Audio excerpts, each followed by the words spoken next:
my name is SHELLY DUBOIS, and I'm from Fort Saskatchewan, Alberta, Canada. I am a singer-songwriter, but I've also just written my first book called I Lost My Child to Cancer, a mother's story from diagnosis to passing. And it's about my daughter that I lost to brain cancer in 2008. Describe your daughter to us. Her name is Chantel? Yes. Tell us about her. Beautiful girl. She was quite involved with life. She tried many different things. She tried music because she comes by it honestly from her mother. But later on in life, she really found her true love in sports and basketball and volleyball, and especially golf. Golf was her main sport. She was hoping to turn pro one day, actually. And then she had quite a group of girlfriends. They knew how to do things together. They partied and they did group activities together. They just had a lot of fun, and she was just full of life like that, knowing how to have a lot of fun. She was also a very bright girl, always an honor student. She actually had written a story while she was in university, and she talked about her cancer, and it actually got published. She also did some paintings while in high school, and even while she was going through treatments. And so I have those paintings hanging in our house. Wonderful. About four or five of them. Yeah. So we're a very close family. We're a spiritual family. Just have a lot of positiveness in our lives, and we surround ourselves with positive people. Talk to us a little bit about your relationship with Chantel, mother, daughter, friend, confidant, those types of things that close families share. It sounds like you had a tremendous relationship. We did. There's a lot of times that people thought we were sisters because we look so much alike. There was a lot of times where she would, and I know I got this with my mother as well. People thought we were sisters. And, you think as a young kid, like, oh my God, well, I'm not that old. And you hated the reference. But but she did, she wrote a beautiful Mother's Day letter to me about a year before she passed. And in there, she said, I always hated when people called us, like sisters or whatever she said. But later on in life, I really loved that you and I look so much alike, and we did so much alike. We could laugh together, we could cry together, we could, have party together. And of course, there was always a mother-daughter rift. There's times where you have, where you have your little quarrels. But I had also gone through a little bit of rough time in my life where I fought with depression, and she was, I think, 14 or 15, and she was there for me, like for just a young teenager helping a mother go through it. And she was just always had sticky notes. I love you, Mom. You'll get through this, all the time, so we were very close. If you're just joining us, my guest is SHELLY DUBOIS. She is an independent singer-songwriter. She is a country music singer hailing from Alberta, Canada. Fort Saskatchewan is the town. Her book, I Lost My Child to Cancer, A Mother's Story. She, in addition to being an incredible singer, you have a voice like an angel, and I can tell from not only your social media, but your presence on the page, the presence in your songs and in your video, your Indiegogo campaign where you're raising money to get the book completed. You have got the heart of a warrior. You seem like a real strong person. You seem like an individual who is, you're an independent songwriter. You're not getting pushed by a record company. You got to have that fortitude, that vision, that focus to even do that part. On top of that, you've written this book. On top of that, you've survived this unimaginably difficult, and that is certainly an understatement, difficult experience of losing your daughter. That's, a lot of people wouldn't make it, SHELLY. Let's be honest. A lot of people would not make it. They'd be in a bed somewhere or worse, and you're not. You're up. You're fighting. You're speaking loudly. People will draw, I think, encouragement, inspiration from your strength. So let's talk about that. We all have to find something to get us through each and every day, to find that strength, to find that motivation, to keep going. And I would say I was about 8 months laying on the couch in bed after my daughter passed. And I after about 8 months, I could hardly move. My body would start to seize up, and I went, this can't be the rest of my life. And so even though I really had to work through that, I no longer had my daughter in the physical sense, I now have her in the spiritual sense. And that she's there for me all the time. And that took a lot of work to get there. I didn't want to believe that for a while, even though it's a spiritual belief. And I worked with a wonderful hypnotherapist who I worked with on a weekly basis. And there was a lot of work to get through for me to get to that place. And I would say it took a good 2 years of that work and having that spiritual belief that kept me going. And then it still worked after that. And I would say it took me a full 4 years before I really became myself again. There's still that piece of my heart that will always be missing or hurting. But with my hypnotherapy and my spiritual belief, I also listen to a lot of motivational speakers, read motivational books. So that's what keeps me going every day. And so my suggestion to people is to find something, whether you have your belief in God, turn to God. You might be angry at God for taking away your child, but, find somebody to talk to. It could be your priest, your pastor, or group therapy. I've become a part of, it's a Facebook group, and it's moms who lost a child to cancer. You can't do it alone. Some people try to do it alone, and they feel really lost and alone. So that's my biggest thing, is to find something that you believe in and someone to talk to help you through on a daily basis, a weekly basis. Just something. Just don't sit at home and do nothing. You need to really find something, and that's what's worked for me. That's how I keep going. There's times where I still have my days where I really miss her. I'll have a good cry, and I'm feeling overwhelmed with things. But then and you have to allow that for yourself, and then it's okay. Pick up and let's keep going. Put one foot in front of the other. Shelly Dubois, let's start at the beginning. When Chantal found out, how did that come about? Were there any signs before you found out that she was about her diagnosis? Walk us up to that point. Okay.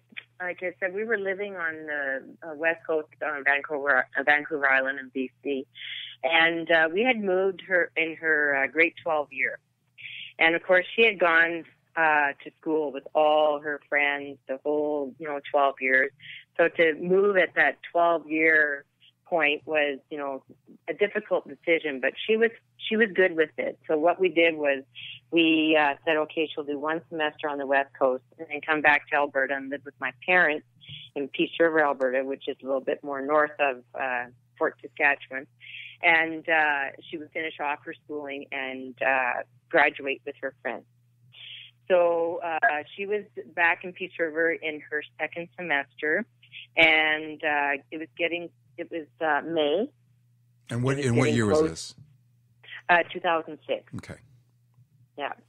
And so it was getting close to graduation. There was a lot of preparation. She was on the grad decorating committee and other things, so she was busy with that. But there was also another school in the community that they were having their high school graduation, and they had I think about a month before. I can't remember for sure. But she had gone to that party and gone to the graduation and the after party and everything and had a good time. And the next day, she she was saying to her friend where she stayed at, she goes, my vision is kind of blurry and I have a really bad headache.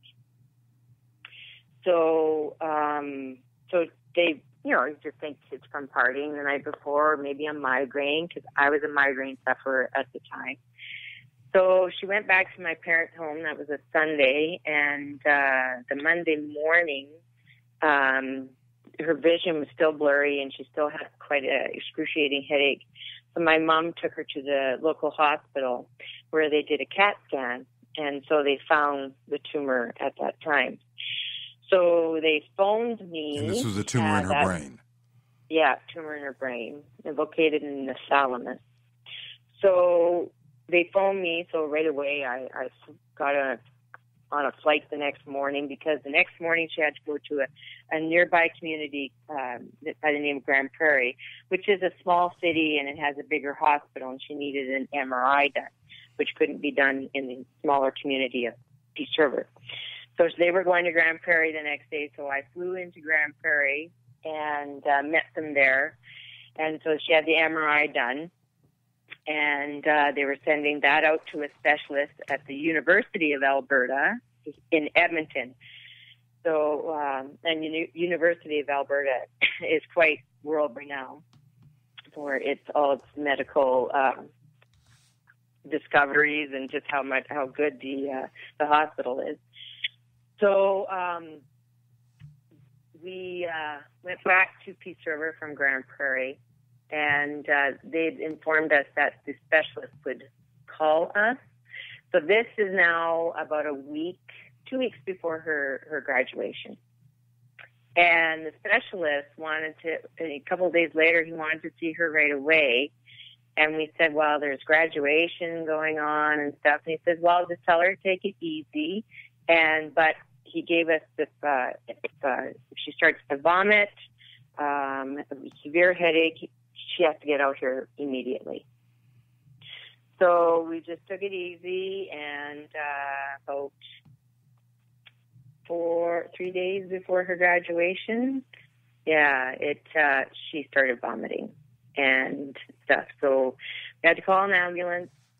Go to the Peace River Hospital. They prepped her. I flew with her to Edmonton Hospital. Her temperature was starting to go, like she was becoming very hot and delirious. And it was scaring me. It was scaring the crap out of me. And so they were just trying to keep her calm. So they, the next day, as we got into the University of Alberta Hospital, they got her all hooked up to machines, got her stabilized. The location of the tumor was at the base of the thalamus, so it was squeezing off the line that our cerebral spinal fluid comes up to our back and up to our brain, okay, and back down again. So it flows, okay, in a big circle. And so the tumor was squeezing off that fluid. And so what they had to do was drill a hole in her skull so that they could reroute that line so that the fluid would flow freely. And because it's in the base of the thalamus, it's too dangerous of an operation to remove the tumor. So at the same time that they did that, they were able to take a bit of the tumor to do a biopsy on it. At that time, they didn't know if it was cancerous or not. There was just a tumor there. So after they did that, rerouted the cerebral spinal fluid, they were able to settle everything down. Her blood pressure leveled out after a few days. It even affected her memory. Like, they started asking her questions: where are you? What's your name? What year it is?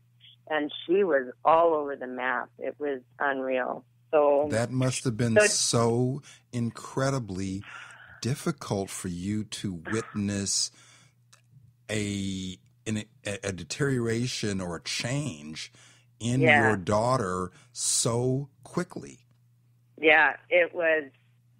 It's just it's night and day, and it's amazing how much a trauma like that can change how our body reacts. and to watch my daughter go through it was just like, I was freaking, like any parent would, right?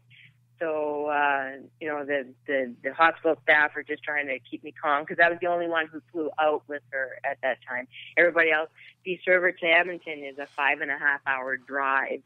So my husband and other daughter, they had to drive up from the island, then drive like 1,400 kilometers away, and then come to the hospital. So it was just me at the time. So, everything got stabilized. She missed her graduation, and so the diagnosis for the whether it was cancer or not, we had to wait for about 2 or 3 weeks for the results to come back. So the doctor had asked us to stay in Alberta. So then we were waiting at my parents' place, and the diagnosis came back that it wasn't cancerous. That it was not? That it was not. So we were elated. We were so thankful. And he said, sometimes we just have tumors and we just have to live with it, right? So that's what we thought. They rerouted her spinal fluid and, everything was good. So then we returned to our home on the West Coast. And about 2 weeks later, her eyes started to do some funny stuff. And then she was starting to get a little bit of headache. So it took her to the hospital. We were in a community called Duncan, so then we had to go to a bigger city of Victoria, which was about 45 minutes away. Waited there for about 4 or 5 days for the specialist to see her and to do another biopsy. So they had they have to now go in. They have to go in again. Yes, they had to go in from the side of her head. Oh my goodness, Shelley. So she had to go through another procedure, and they did a biopsy. Then we got a phone call and said, oh, well, now you're going to go to the BC Cancer Agency and just talk about what they found. So then we're Did you have to wait several weeks for the results of that biopsy as well? That was about a week or so, yeah. So then we went, it was July of 2006. So then we went to see the doctor at the BC Cancer Agency. And then this doctor, he started telling us how, treatment options. And we're going, well, what are you talking about? Chemotherapy, radiation. He goes, well, don't you guys know? And we go, know what? And he goes, it's cancerous. And we're like, what? So it was just Chantel and I that had gone. If we had known that we were going to be told a diagnosis of cancer, especially stage 4, that, I would have my husband come along or something, because we were in such shock. And I was also pretty mad.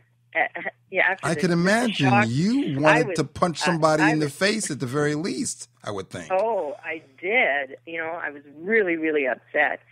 So, and so now they start talking about treatment options, and it's like the doctor, the cartoon going womp, womp, womp, womp, womp.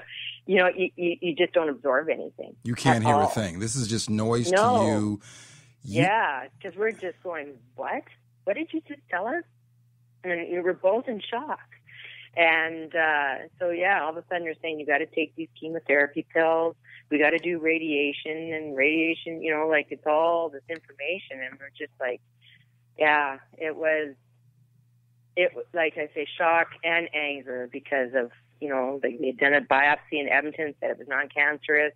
And then now another one and saying it was cancerous. And yeah, it was.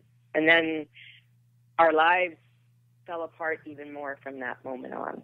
What happened? It was just because, that shock of now we've got to deal with cancer, right? Yeah. And so we had just moved to the island, not even a year before that.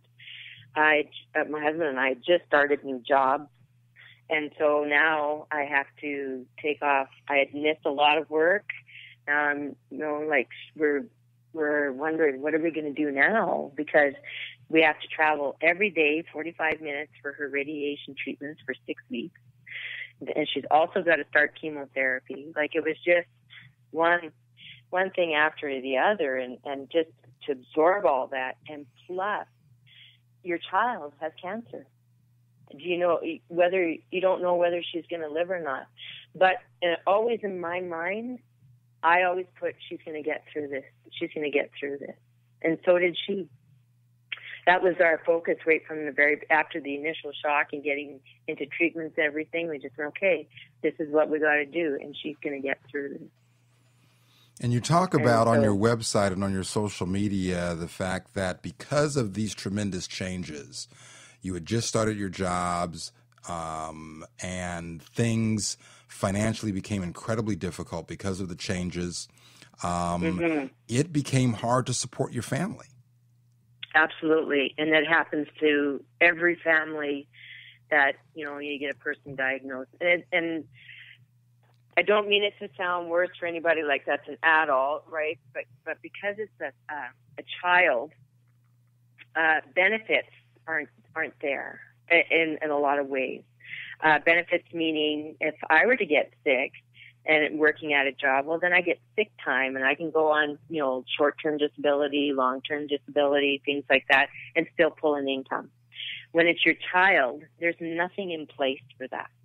So now, when myself or my husband had to miss work, it was using up our vacation time and our sick time. And once that was done, then there was no pay for us. So there was no income coming in especially for me, because there was a lot of times I couldn't work. I was taking care of her. So we have an incredible circle of family and friends from our hometown of Peace River, Alberta. We had friends and family on the island, people that my husband even worked with, and people just came together and started fundraising for us. And thousands of dollars were raised to help us out. And we are forever grateful for that. Walk us through what you were experiencing. Obviously, Chantal is going through hell, dealing with not only this affliction, this disease, but the treatments are not pleasant from what I understand as well. They have their own separate set of horrors that go with them in terms of side effects. Is that right? Yes. Well, the first chemotherapy she was on was just by pill form. And she was doing radiation at the same time. So she had her beautiful long hair that she always had when she was a little girl. So she had to cut it, and then it started to fall out quite a bit. And because I used to be a hairdresser as well, she said, "Mom, cut it." And I did not want to at all. But she just gave me, she always would have this look that she would just look at me and say, "Mom, let's do this." And so I went, okay. And I think I tried not to cry the whole time cutting her hair. And then my other daughter and myself also had long hair, so we cut her hair in support of that. In solidarity, yeah. Yeah. And so there was the hair falling out. There was the from the radiation treatments, you become very weak and very. She started to get forgetful, and she also was very tired. We had to help her. We lived in a townhouse, so we had to go upstairs to get to the kitchen and the bedroom, help her up the stairs an awful lot, my husband and I. And so from that chemotherapy, she didn't get really sick, like vomiting, but there was those side effects. It was the treatments later on when the cancer grew back and another tumor showed up. That goodness. Then it was where now it was intravenous treatment. Chemo. The chemo was intravenously, and there was severe side effects from that. And also the one drug she had to be on it's called dexamethasone, and what it does is because when you get radiation treatment, there's a lot of inflammation that happens, but in order to help reduce the swelling in the brain, you have to take this drug, but it makes you eat constantly. And she gained 50 pounds within a short period of time. And her stretch marks, because her body was small and she stretched out that quickly and that big, that the stretch marks, even they were stretching so much that they were bleeding. Oh, my goodness. So I had to bandage that as much as possible. And then with the intravenoous chemotherapy, it was it gave her excruciating leg pain, excruciating. She was in so much pain, so then we had to go on to morphine, another drug. And it was just like, I just can't keep pumping drugs into her. I was in such a high stress mode where I was trying to find how can I feed her good food? Can good food help with this? And I was doing my research at the same time and trying to help her get through this with good food, taking sugars out of her diet, taking time to take breads out of her diet, just trying to get like whole foods and like vegetables and fruit. Trying to do that. I started looking into alternative therapies as well, which we tried to start doing, because I couldn't keep watching the pain that she was going through, and she couldn't stand going through the pain anymore of those chemotherapy drugs. So then we said to the doctor, we're stopping these chemotherapy drugs, and we're going to try some alternative therapy. From 2006, when you get the diagnosis, to 2008, when she passes, how far along that timeline were you when you decided that you were going to stop the chemotherapy? Okay. It was June of 2008 that she started those treatments, and it was, I think, end of August of that, that we stopped treatments. And then so all of this really, really difficult, severe, extreme fallout from the chemotherapy and the disease happens in a matter of a few short months. Yeah, it was. And I explain it all, like there's some political stuff involved, how the treatments came in and the cost of them and everything that I refer to and that I write about in my book, and just how, to really ask questions to your doctor. We put our total trust in the medical system, total trust, and we really need to ask a lot of questions. And so the drugs, the last two drugs that she was on, was more of experimental drugs. And so there wasn't a lot of studies done on it. And it sounds like you weren't getting a lot of information about exactly what was what. Even from the very beginning, they didn't even really tell you that the tumor had come back malignant at the outset. Yeah, so, going through a couple of things there and then finding out the second time that it was cancerous. So, wow. So we had a lot of, Geez, Shelley. So in the time we have remaining, let's go ahead and spend it on you. Just hearing this experience is so heart-wrenching. It's so difficult just to hear. I can't imagine. And I got to find another phrase other than I can't imagine, but I just can't imagine.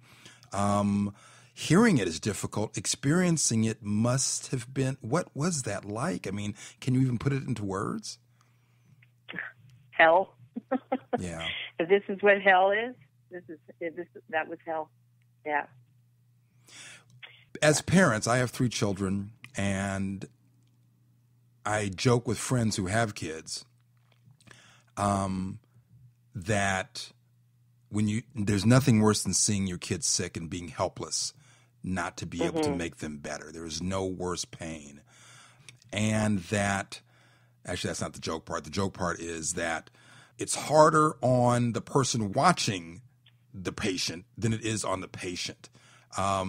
And again, I say that tongue in cheek when our kids are going through whatever they're going through, or a loved one even is going through wherever they're going through, taking mom or dad to the doctor, or they come down with something. But is there any truth to that?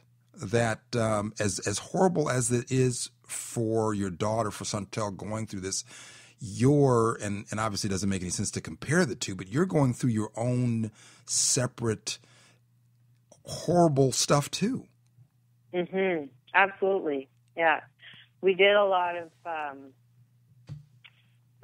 talking together as the two of us, or the family. And she was laying in bed and just like talking about spiritually how we were going to get through things.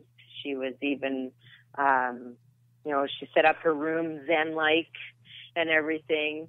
So there was times where I felt she was really strong, and I felt I was the weak one. And I never wanted her to see that weakness, though. And I think it was the same way for her. I think she always wanted to stay strong for me, and I wanted to stay strong for her. So whether or not,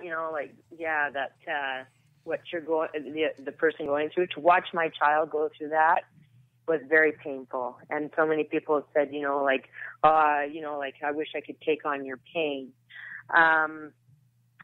You just wanted it to get better. You wanted it to go away. I hate seeing you go through this, and I felt helpless, very helpless. And I didn't want her to see that either. But she had so much strength when she was going through everything. And, just like, Mom can do this. Like, she was such a strong person herself. My guest is SHELLY DUBOIS. She's an independent country music singer from Alberta, Canada. She has a tremendous voice. She has a tremendous spirit. She has authored a book. It's called I Lost My Child to Cancer, A Mother's Story from Diagnosis to Passing. You can support her on Indiegogo, support her on her website, buy her music, listen to her. I want to circle back to the beginning of the diagnosis. You talked about the idea of just being, understandably, in utter shock because the way you learned about it was weird. It was a surprise and didn't come across in any sort of deliberate way from the medical providers you were dealing with. Yeah. Did that shock ever wear off? Did it subside and get replaced by something else, or did it ever go away? No, the shock wears off because then you start getting into the mode of, okay, now we have to deal with this and move on, right? And it, like I say, it was always in our minds. She's going to get through this. She's going to, we're going to do whatever we can so that this goes away, right? So that shock, I had anger for quite some time towards, the medical people for a while. But I couldn't hold on to that anger because it was getting in the way of moving forward. So I had to let that shock, that anger, just, okay, that's over here, but this is what we're dealing with now, and we have to move forward and get her through this. So the shock and the anger gets replaced with, okay, we got to get down to business here. We got stuff to do. Yeah. I have to help my daughter. I have to be available. I have to go into parent mode or warrior mode, as I like to put it, when we're dealing with our kids. One. Yeah. At some point, obviously, the sadness, the trying to stay strong, the realization of what is happening to your daughter. You can see it in her body, in these medications, and what's going through her. How did you manage all that? How did you manage being the warrior? Because you got to be out there. You got to fight. You're your kid's best advocate. But at the same time, you're witnessing this. Yeah. There was a lot of breakdowns. Yeah. Where I would just, like showering in the morning or something, I would just find a corner where nobody else could hear me because I didn't want anybody to see that I was losing my strength at all. Not my husband or my other daughter, not anybody. I had to stay strong. I was the mom. That's what I had to, that was, my persona. I had to be that strong person. So, yeah, there was a lot of where I broke down and I cried, and if I could, I would have screamed and, like, why my child? Why is this happening? Like, help, help us get through this. Give me strength. Like, I would just, everything would go through my mind, and I would have those little breakdowns, and then, okay, now I got to move on. Now I got another day of taking care of my daughter and doing this. We did have a break there for a while, like where she was feeling really good. It was about in 2007, where she was feeling good and she wanted to go to university. So we did have a time there where life went back to normal, and then it quickly declined.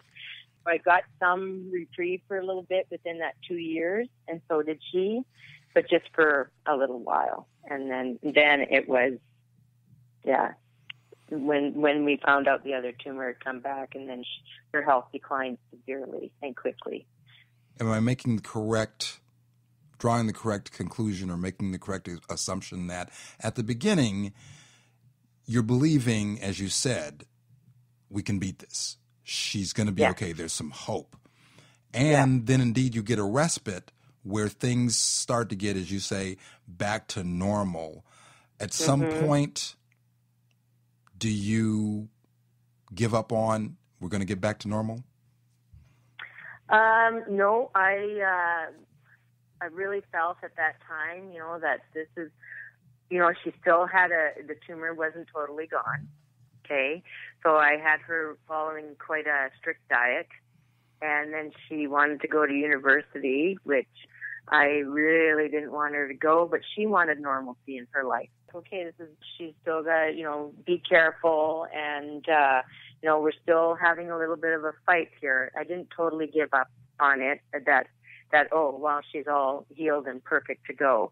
It was always in the back of my mind and her mind, but she still wanted that normalcy in her life as well. Did you ever feel like, as parents do, when you can't help your child the way you would like to, even though clearly you're not the medical professional, this is not what you do, but still you've got that parent instinct of protection. Was there ever a point where you felt guilty? Would you felt like I've let her down, or talk about that? Yes. Yeah, I did. I always felt like I have to learn more. I have to get more things, especially when we quit the actual chemotherapy treatments, and I was looking for alternative therapy. It was just like I was searching for anything and everything to do something different. And I was getting scared at that time. I was starting to feel that, this is not looking good, but I still had in my mind that I'm gonna keep doing whatever I can. But there was times where what I'm doing is not good enough, and I did blame myself after her passing for quite some time that I didn't do enough, and I really had to work through that. And that was huge work with my hypnotherapist. And was that the biggest thing for you? The biggest feeling that after this lovely, lovely young lady who you had this tremendous relationship with, again, not without its bumps, as parent-child relationships are, but obviously full of love and power and passion and connection. Was that the biggest struggle afterwards, that I didn't do enough? I should have done more. What was it? No, that wasn't the biggest struggle. The biggest struggle was losing her. That she was no longer with us. Yeah. So the day that she passed, a big part of me went with her, I felt. Yeah. And so I had to really work through that. The guilt was along with it, along for the ride with that as well, that I didn't do enough. But I was able to work through that. So that's where I say for anybody who has that feeling, please find something like a hypnotherapist, counseling, somebody to talk to help you work through that, because to carry that guilt and carry that anger, it will eventually kill you as well. Not always physically, but mentally inside. And for a while, you know, I have a lot of praise for my hypnotherapist and my husband and my other daughter and my friends who are my big support system. Because if I didn't have that, I always say I'd be a drunk in a ditch somewhere. I would be nothing. Yeah, I really feel I would have gone that route if I didn't have that. Yeah. For a time, did the loss and the guilt along for the ride, as you put it, I love that image, because it's so clear. It's just so compelling as well. Was there a time when those emotions won? Yeah, for the first 8 months after her passing, like I said, I laid in bed and I watched TV till 4 o'clock in the morning, and then I would maybe fall asleep for 6 hours. I get up and just put on, I'd still be in my pajamas, and I go down and I just sit on the couch and watch TV all day. I just zoned out, because it was all of that. It just compounded and also from all the stress. Like I was in high adrenaline mode for months, and so I had hardly slept and everything. So my body was physically tired as well. I was mentally drained. I was physically tired. And now I had these emotions of losing my daughter, the guilt of not doing enough. And it was just, those 8 months especially, where I was a zombie. What happens at that 8-month mark that causes you to do something different or allows you to go in a different direction and not let the guilt and the loss and the guilt along for the ride and all the other emotions that you so described so incredibly well?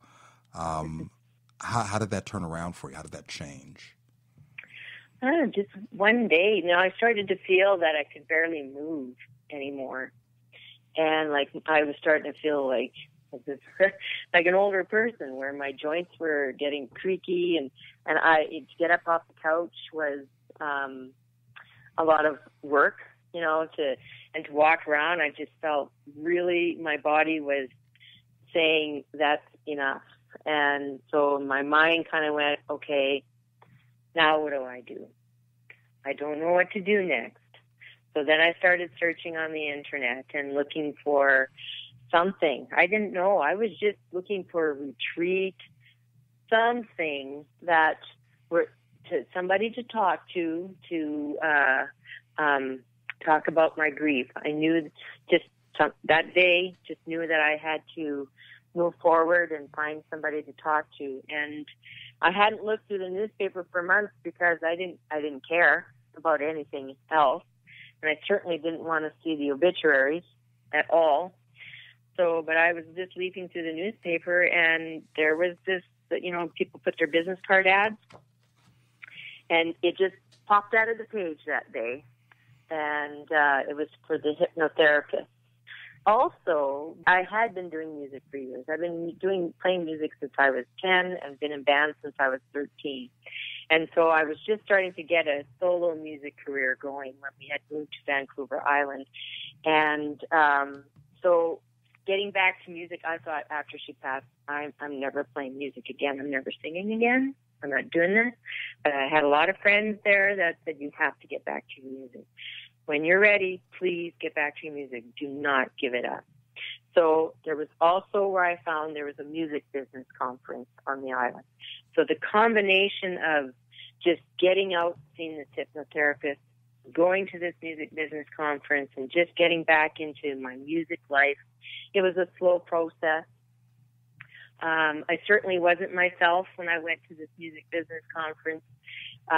So people meeting me for the first time weren't meeting the true me. So just doing that, and with the hypnotherapy, and just starting to move forward like that.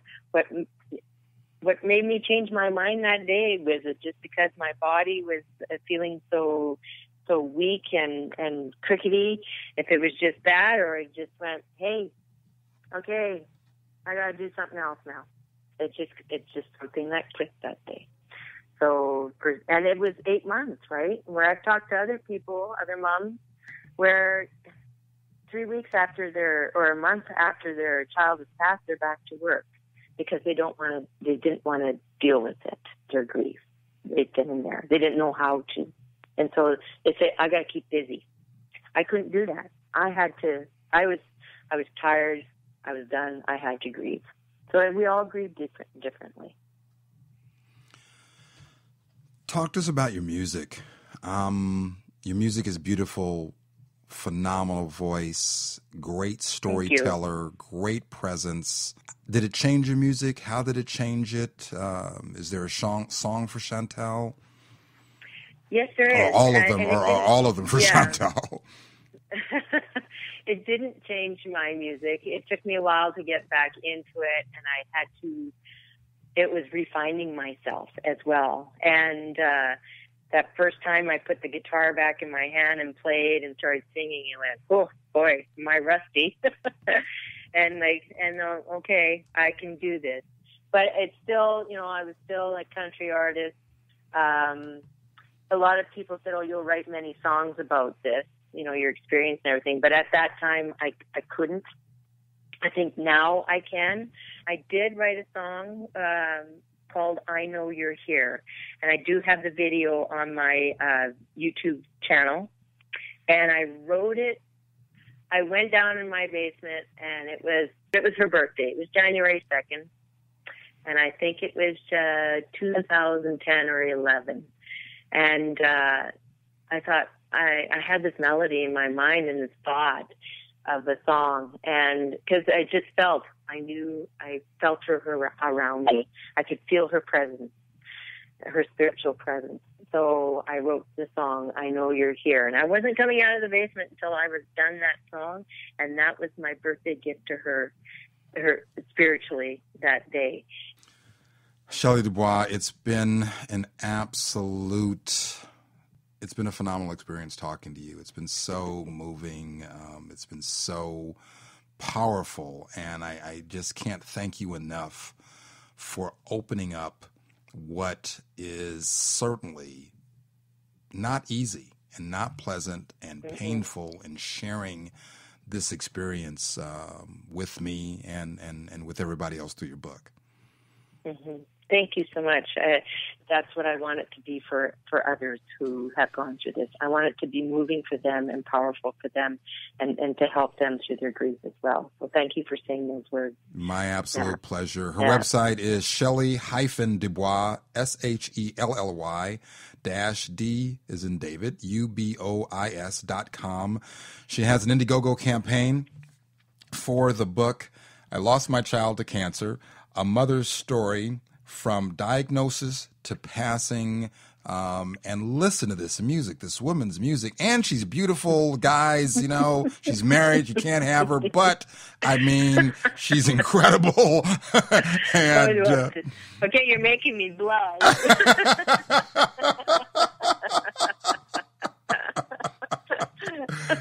You're great, Shelly, and I hope we get to visit again, and I'll see what you're doing, and hopefully I'll get a chance to meet you in person and come listen to you live one of these days.